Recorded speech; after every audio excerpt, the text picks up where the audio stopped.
AutoCAD দিয়ে 3 learning stair কিভাবে draw করবেন সেটা আজকে দেখাবো। সর্বপ্রথম রেক্ট্যাঙ্গেল নেবেন, REC। রেক্ট্যাঙ্গেলের shortcut key? REC লিখে এন্টার। এটা কিন্তু আমরা সবাই জানি। এই পয়েন্ট থেকে একটা কলাম সাইজ, একদিকে 10 ইঞ্চি আর একদিকে 12 ইঞ্চি, 10-12 কলাম।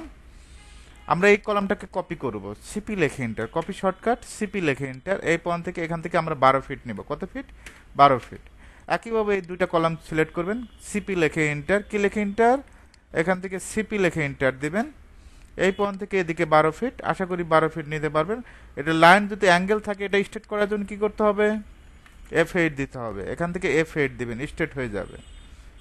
এখান থেকে 12 ফিট নেবেন, তারপর লাইন নেবেন। লাইনের শর্টকাট কি? এল লেখে এন্টার। অবশ্যই এই পয়েন্ট থেকে এই পয়েন্টে ক্লিক করবেন। একইভাবে এই পয়েন্ট থেকে এই পয়েন্টে ক্লিক করব। একইভাবে এই পয়েন্ট থেকে এই পয়েন্ট। অফসেট 5 ইঞ্চি। কত ইঞ্চি? 5। আবার অফসেট নেবেন 3 ফিট 6 ইঞ্চি। কত ইঞ্চি? 3 ফিট 6।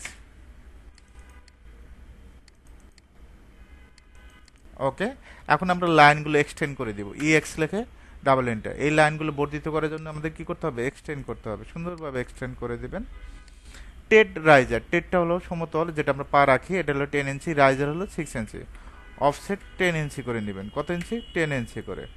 এদিক থেকে 1 2 3 4 5। এদিক থেকে 5 নিয়ে নেবেন। 1 2 3 4 5। অফসেটের কাজ। তারপর আমরা টিম করে দেব। TR লিখে ডাবল এন্টার। এটা আমরা টিম করে দেব। এই অবজেক্টগুলো টিম করে দেব।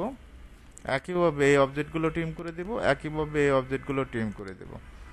এখন আমরা এটা সিলেক্ট করে কি করব? ডিলিট করব। বিও লিখে এন্টার, বাউন্ডারি করব।